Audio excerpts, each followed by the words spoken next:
So out of anything you could possibly do for your health, fasting and intermittent fasting are the most important things you can do. There's nothing else that even comes close in creating more health. Now, on the flip side, snacking and continued eating is the worst thing you can do for your health. So today I'm going to show you the basics of how to do intermittent fasting. Actually, it's not necessarily just for the beginners, it's for advanced people too, because I found that if you're running into a plateau or things aren't going as smooth, you need to go back to the basics. All right, let's get into the meat and potatoes of fasting. Well, we probably shouldn't talk about potatoes. How about the meat and cauliflower of fasting? What we're trying to do is we're trying to go from sugar burning to fat burning. A big confusion that a lot of people have when they're fasting is they think their body is starving. They think it's not eating. But in reality, your body is eating when it's not eating. It's finally eating its own fat. That is why the best indicator to know that it's working is your appetite gone, okay? If your appetite is going away and you don't have any more appetite and you're not hungry anymore, guess what? It's working. And it makes it a lot easier to stick to if you don't have an appetite. So the principle that I've talked about in other videos is you have to get healthy to lose weight, not lose weight to get healthy.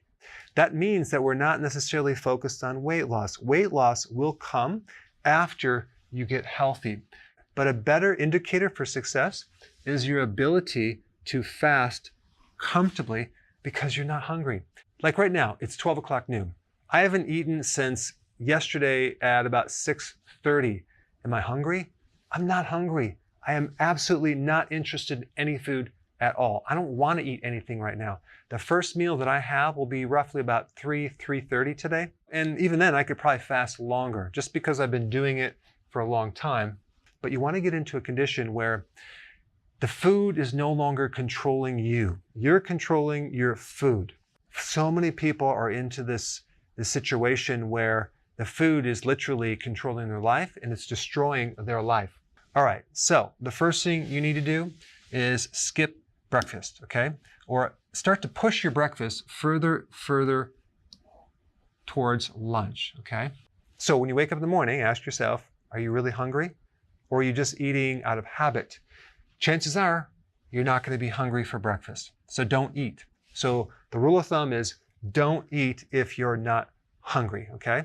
Now to help you not be hungry for breakfast, you have to make sure that you keep your carbs down for your lunch and your dinner, because if you have carbs in your lunch or your dinner, guess what? The next day, you're going to be hungry in the morning.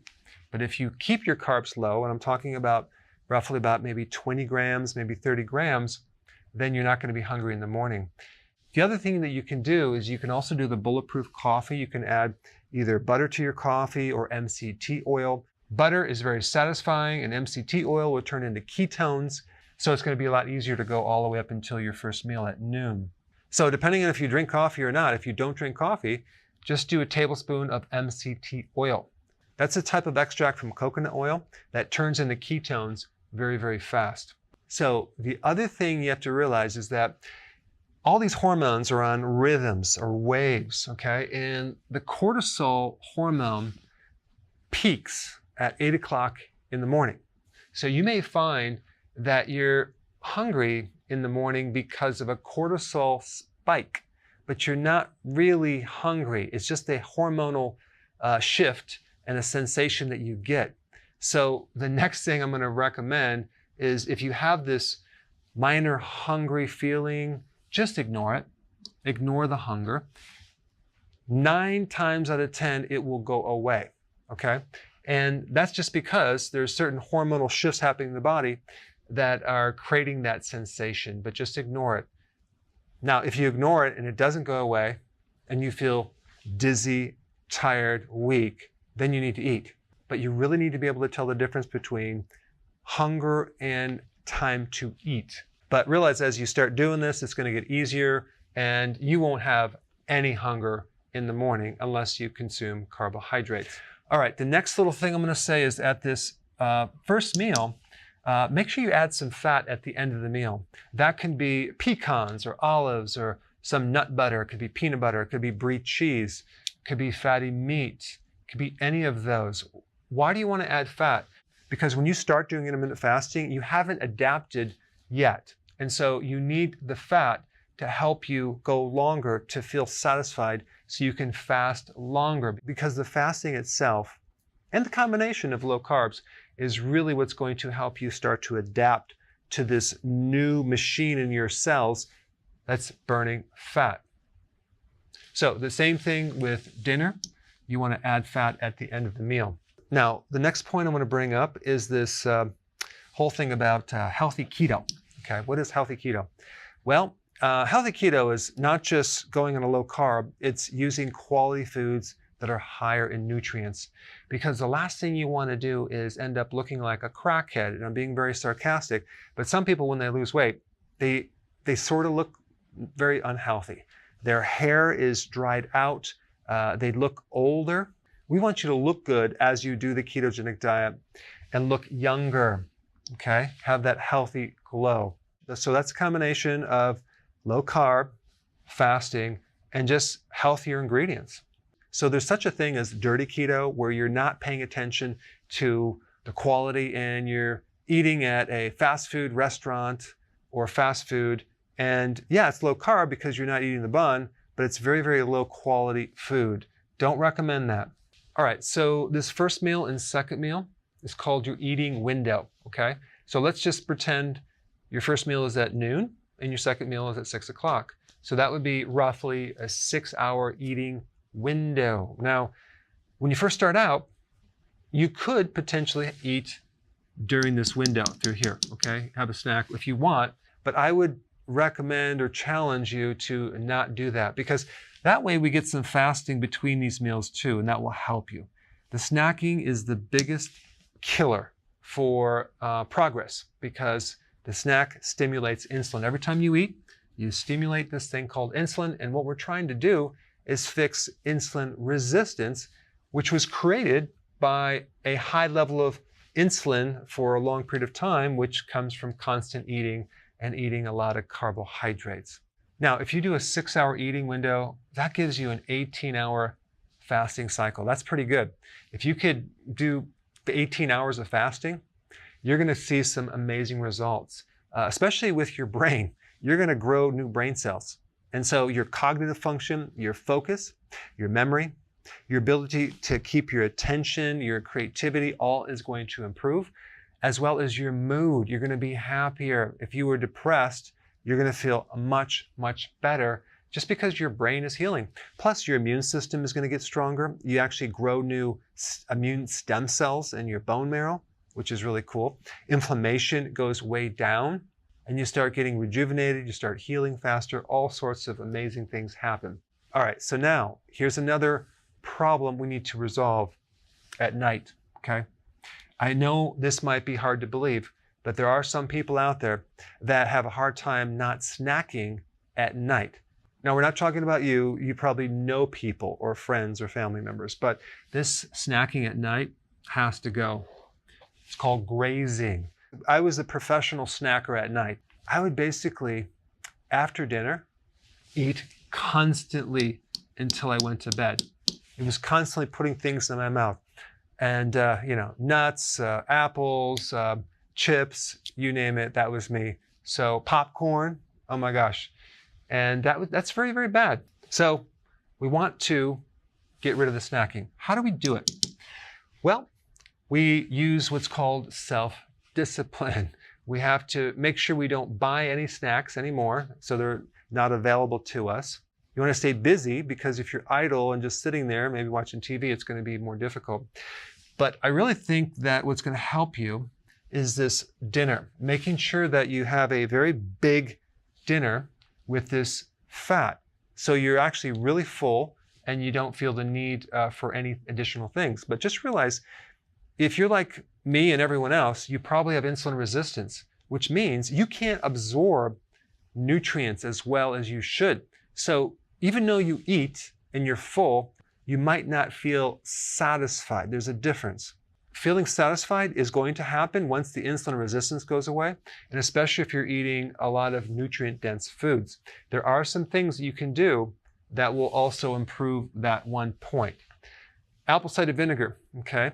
Maybe a tablespoon in your water for dinner. Apple cider vinegar has acetic acid. The biggest benefit of acetic acid is to make insulin more sensitive to help your blood sugars. So it's going to actually help you reduce insulin. That's why it can help you lose weight, but it'll also help your appetite. It'll help actually insulin work better so you absorb more nutrients and you'll be less hungry. So apple cider vinegar in your water is really good. I would also, while you're at it, add some lemon to your water, lemon juice, okay? Maybe a teaspoon, maybe a half of a lemon, maybe a whole lemon. This way you can have things like vitamin C if it's fresh, or citric acid that can help reduce kidney stones and if you're at risk for gout, because sometimes when you're doing fasting, your uric acid goes up, which acts as an antioxidant, but it can flare up gout. So just add the lemon and apple cider vinegar in your water when you drink this for dinner. Another suggestion are these things called vegetables, okay? I highly recommend you consume more vegetables. And I'm talking about like a big salad.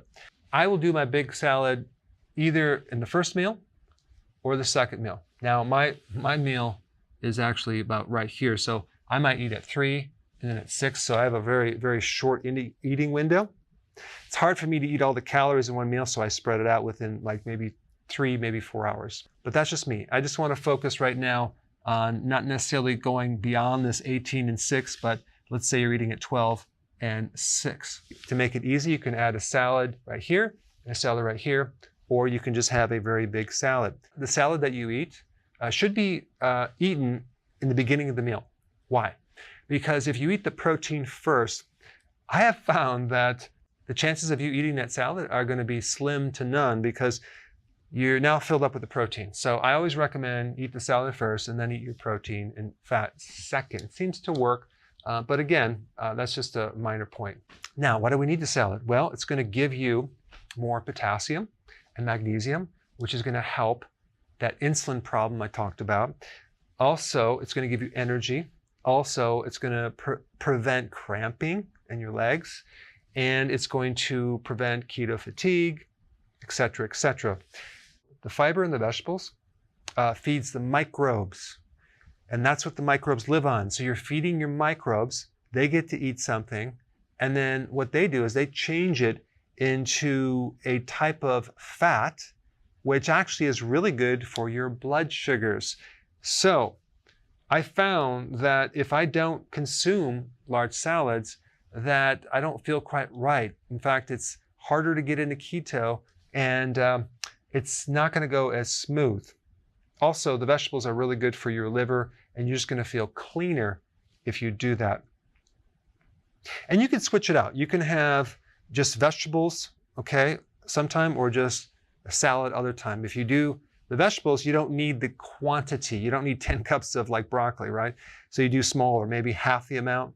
And then for salad, because it's not as dense, you can have more of that. The salads, the apple cider vinegar, eating more fat at the end of the meal is going to help you avoid this snacking. Now, I want to just mention something about cholesterol because this question keeps coming up over and over and over and over again. What happens if my cholesterol goes up? It happens with a percentage of the population. Usually it goes down, but in some people it goes up, like my wife.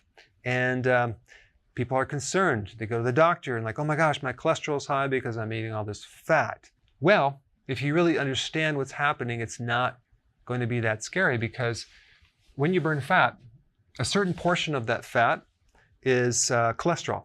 So it's composed of triglycerides, which you use for energy, but also cholesterol, which you don't use for energy. You don't burn cholesterol. So the cholesterol in the fat has to come out, has to go somewhere, right? I mean, the whole goal is to burn your fat reserve. So we have to get the cholesterol out somehow. So it has to go through this thing called the liver, okay? It comes to the liver. And if you don't have enough liver function or you don't have enough bile for some reason, let's say you don't have a gallbladder, or let's say you have a fatty liver and you're not producing enough bile, then you may have a little backup of cholesterol. So the more bile you have, the easier it is for your body to get rid of this excess cholesterol. But even the fact that your cholesterol is high and you don't have the bile to break it down or get rid of it as fast as you would like, realize if you went to do an advanced lipid profile test and you found that you have high LDL, there's a couple different types of LDL, and you're going to find that the high LDL that you have is the large particle size. It's not the small, dense type of LDL. So the small, dense type is the dangerous one. You're not going to find that. You're only going to find that if you're doing high carbs, okay? So I wouldn't worry about it, but if you are concerned, you can do the test and you can see for yourself. And I included a video of my own wife having high LDL, and I explained that thoroughly. Now, the other thing that I want to mention, which is the icing on the cake, or well, I probably shouldn't talk about cake, but when you do intermittent fasting and keto together, within 14 days, 50% of the fat in your liver is going to be gone. That is huge. That is exciting. As long as you don't eat that icing on the cake, of course. All right, a couple other things I want to show you about this fasting thing. Green tea, very, very, very awesome to drink through the day because green tea helps insulin resistance, okay? It'll allow you to fast longer. Now, there's other types of tea or herbs that are in tea that are also really good for blood sugars that will help reduce appetite, like green tea will, like cinnamon tea, using the herb Garcinia, ginseng, ginger are all really good to lower your appetite. So that's just an extra little tip. If you exercise, okay, I'm going to recommend you not do any type of pre-workout drink with a carbohydrate or even protein. I wouldn't recommend any post-drink or taking any amino acids while you're working out, before or after. Why? Because here you are, you just worked out and you created this amazing effect with growth hormone. And as soon as you start eating something, you basically kind of nullify a lot of those results, especially if it's carbohydrate and even if it's protein, okay? You're doing some protein powder. So realize as far as the nutrients around that exercise, especially amino acids, you're going to get enough amino acids from the meals, okay? So you don't have to worry about putting back these amino acids because really most of them tend to even just turn to sugar like the branch amino acids. So I wouldn't recommend eating around that exercise. Keep your fasting consistent, okay? The other point I want to bring up is supplements. When people fast, a lot of times they have symptoms like keto fatigue, keto flu, they might get cramps, they might have thyroid symptoms. All that means is that you're probably deficient in certain nutrients because the demand for certain nutrients go higher, and maybe you haven't been eating nutrient-dense foods for a while. So what you need to do is just make sure you just take B vitamins, natural ones. I recommend nutritional yeast and electrolytes. And I would recommend an electrolyte powder that also has trace minerals. I'll put a link down below of the one that I recommend. That way you can get the trace minerals and the electrolyte minerals with high amounts of potassium, which is going to help you. Potassium is needed in large amounts in the body. I'm talking like 4,700 milligrams. So sometimes if you can't do a lot of salad, this is a good little backup plan. But if you do the supplements, okay, with intermittent fasting and especially prolonged fasting, you can easily avoid keto fatigue, keto flu, thyroid symptoms. All right, so now let me just cover a couple mistakes that people make. A small snack. Let's say you're doing keto and you're on a roll. I'm just going to fast all day long. So instead of doing the fasting and waiting to your big meal, I'm just going to do maybe a little snack just to kind of push me through, thinking that doing a little snack or lower calories is going to get me by and I'll be fine with that. But realize that these snacks, especially the protein ones, like if you did like a scoop of peanut butter, for example, what's going to happen is you're going to spike insulin. It's a protein. Protein triggers insulin. Not as much as carbs, but it will. And then guess what? About an hour and a half, you're going to be hungry. It's going to throw you off your plan. So there's really only two things that won't stimulate insulin: fiber and fat. Protein will. So if you have to snack on something, do either pure fat, as in like MCT oil, okay, or that bulletproof coffee, or fiber, something very fibrous, like celery, for example, without the peanut butter, or some greens, okay? Now, some of you are going like, I'm not going to do that because that's not very pleasurable, but I'm just telling you that a mistake that people make is doing this little protein snack. As I interview people and find out why it's not working, I find out I'm sort of doing keto with a couple little snacks through the day and that type of thing. So just realize that that's why your results are not going to be where you need to be them. I'm just bringing this up as a point. These small snacks are a killer, okay? Even if they're healthy. Okay, the next little thing that I want to bring up is that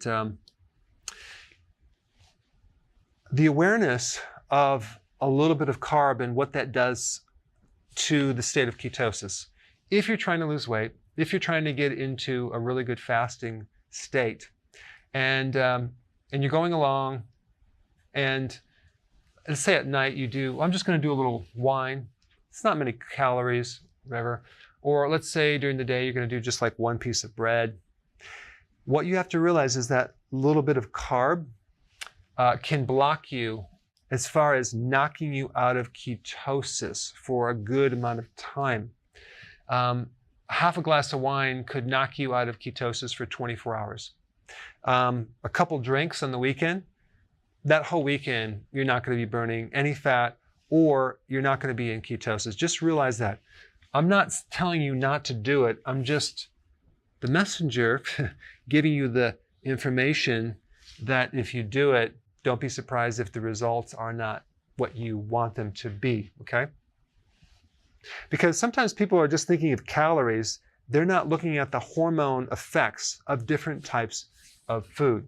All right, the next point I want to bring up is this idea that it's all going to happen really quick. Maybe you have a friend or a family member that does this and it happens really quick for them, but for you, it's not happening. I had a guy that did my program many years ago. I didn't really educate him that well. And he says, yeah, your program didn't work. I says, what do you mean? Yeah, I did it for 2 weeks and it didn't work. I says, what happened? Well, it did work for 2 weeks, but then I stopped doing it, but then it didn't keep working. I'm like, what? I said, this is not a short-term thing where it's just going to fix your weight problem. Now you can go back to your old plan. This is like a lifelong change, a new lifestyle process or habit that you need to do consistently for the rest of your life, okay? And that was something that I just needed to educate him on because of this point. The number of years that an average person has eaten poorly, and I'm including myself in this group, has been a long time, okay? We've developed this condition called insulin resistance. It's become very, very chronic, okay? It's a bad problem. And the time it takes to fix it is much greater than what you may think.